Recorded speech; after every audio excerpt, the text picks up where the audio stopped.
So here are just a few things that you may or may not have missed in the Hyakkano anime, and just some fun facts here and there as well. Now I'm really sure as well that if anything, fam, that this adaptation, the anime has done such a good job really at adapting the manga into this anime, right? Even including a lot of the sort of like the bonus illustration content, for example, includes which integrates it so well into the storyline and many other elements that make and directs the scenes and sequences to be so smooth and really have a proper narrative to follow it, right? So with these things that I want to share, mostly they're just some cameos and bits of I guess references that I guess I speculate, right?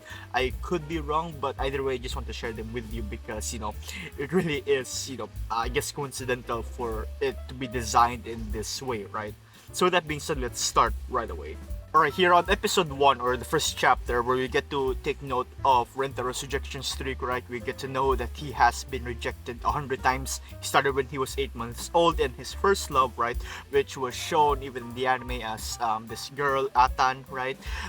They were essentially, both of them were playmates indeed at the same kindergarten. They spent a lot of time together, right? Good time together, so to speak. But as soon as Rentero confessed to her, she just outright, flat out rejected him, right? And ever since then, Rentero has just been really developing, his skills, right? Trying to figure out why indeed he always got rejected, right? He studied hard, he trained himself, and even read wrote books and materials on relationships and how they can work and how to essentially become the ideal partner, right? And for many years, he hasn't figured out a reason why these girls rejected him, right? It was so odd, as no matter how much love he gave, right, they didn't reciprocate to him that love. Well, that is up until he found out about this whole situation, right? And upon entering high school, he met Hakari, Karane, and the rest of the girlfriends, which eventually, indeed, all of his efforts that he did in order to become the ideal partner has paid off. And thus far, he's making it really amazing out there as this amazing character, as this amazing boyfriend. There's also this scene right in episode 1, or in the first chapter, where we get to see in the anime rather, right, as the love god explains that Rentero will be having 100 girlfriends. We get to see this wide shot of clearly we get to see Hacker and Karen at the center, and surrounding them are faint cameos, right, of the other girlfriends, right, of the other girlfriend characters.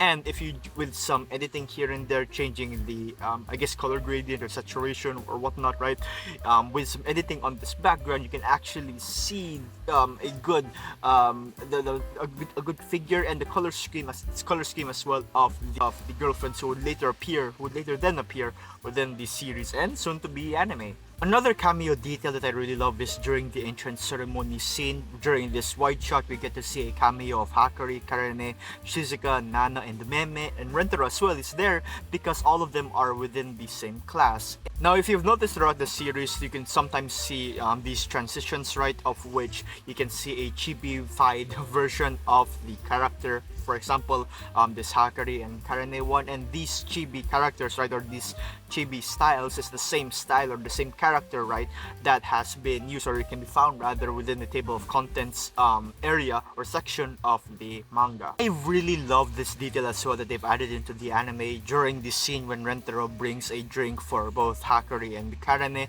When he approaches to Karane for her drink, the drink that Rentero gave her is this orange drink, right, and the can design, right, from the orange drink is similar or closely resembles to that of Karene's color scheme palette, right, with the orange being similar to her hair color's gradient, right, and the two leaves on the orange are similar or representing that of Karene's green ribbons. I don't know if it is intentional, but I really love that detail. And likewise with Hakari as well, you can see Rentero giving her a peach flavored drink of sorts. The can's design has this white background going on, which is similar or hints to that, I guess, to her flower accessory accessories on her hair, right? The peach, well, of course, peach color pink is similar to that of Hakure's hair color, right? And the green leaves that can be found within the peach is similar to that of Hakure's green eyes. Now in episode 2, this is where we first get to see the white cat that has been hanging around at the rooftop, right? And this cat is played, or voiced rather, by Akane Yano-san, who is the chief animation director, the character designer behind the characters and just overall art of this series, which I find to be super cool. And this cat also happens to appear multiple times across or throughout the other episodes. In episode 6, during the scene when Karane shows her cloak, the cloak's design itself is closely similar to that of another future girlfriend's hair color, Uto, with this gradient going on, and this it's full of, you know, stars and all that, which is really cool, right? And you know, people can think about many different colors, right, for this gradient and the cloak, but with Uto's design and the way that they've animated this scene as well, the color that they've chosen, the color palette, their color scheme, resembles almost similarly to that of Uto. And I don't know if it's you know, coincidental, but I guess I just really love this detail, right? In episode 7, when Kusuri introduced herself and she said the nanoda part, right, which is something that she says at the end of her sentences in the manga, it had reminded Rentaro of Nano because of how similar sounding they are. And there's even a moment of which he imagined it in his head for a moment, right, of what Nano would sound like if she too were to say the nanoda, or if she were to say nanoda at the end of her sentences, which is super cute. When Kusuri served Rentaro the tea, right, it was in the manga it was just a regular teacup, but in the anime they made it out to be a beaker, which I think is super cool because it really amps up Kusuri's whole sciencey vibe. In episode 8, during the scene when Nana caught up to Rentaro as a kiss zombie, right, the whole Shining reference moment is completely an anime original, and I really loved it.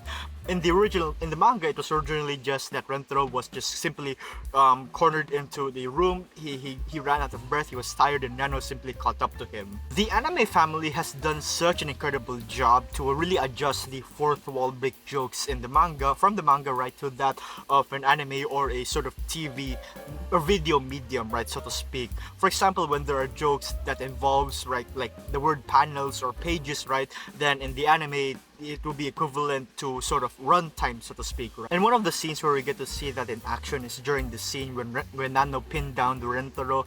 In the manga, the way that they went through it is that they've done this the end or to be continued, right, type of ending, but in the anime it was approached really like how an anime would end, right, where there's ending credits further accompanied by a song as well. So here's something that you may or may not know already, but Rentaro at one point almost resigned as this series main protagonist, right? And it happened during the bonus story.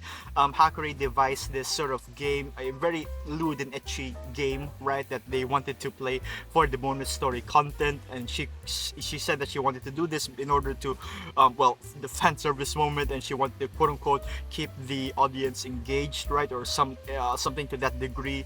But Rentaro, being the pure boy that he is, right, he declines that, and he said that, you know, instead of if he were to simply do these ecchi things with his girlfriends in order to make other people happy, then he would rather resign as a protagonist than to do something like that, because it goes to show how Rentaro truly cherishes each and every one of them, right? It's super cool. But after that, Rentaro simply went home, and the girls themselves, they themselves were the ones to just play along with this whole ecchi game that they've had going on. And yeah, that's in episode 9, a butterfly approached Karane's hand, and the design of the butterfly resembles really closely to that of Yamame's butterflies, the one that she has floating around her hair. And Yamame is another future girlfriend who would later appear within the series. During the bouquet toss competition in the manga, Kusuri initially suggested that their team name rather would be Rentaro's team, but then Rentaro changed it to Rentaro's family.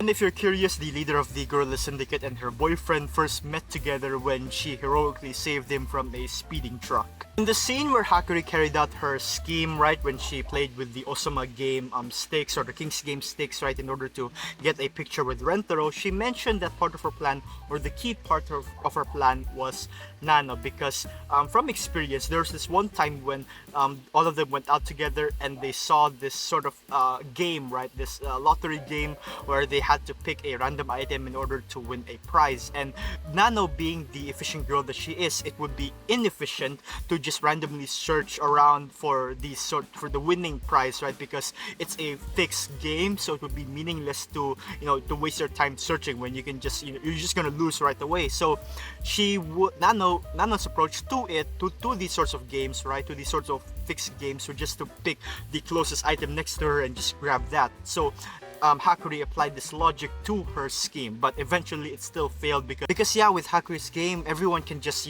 grab it all at once either way. In the scene when Hakuri cuddled up with Rentaro and gave him a big hug, it was mentioned in the manga that Rentaro's face could be fully buried in her eye cups. During the scolding scene when Rentaro gave a lecture to the girls who almost peeped on him, right, or for trying to peep on him, the Hakuri combo, right, pair wanted a sort of naughty punishment, to which Rentaro had to give another good talking to. And during the sleepover, Hakuri and Karane were smooching all over each other so much that in the next morning they were covered in kiss marks. Their faces were covered in kiss marks. And in the 12th episode, we also get to see a cameo of the girls who would later be the soulmate of Rentaro, right?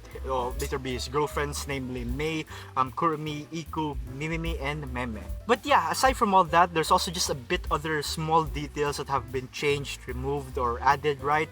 But either way, overall, the anime is such a really good and incredible adaptation to the manga. It has really done such a good job indeed. And with that being said, thank you for listening, family, and take care.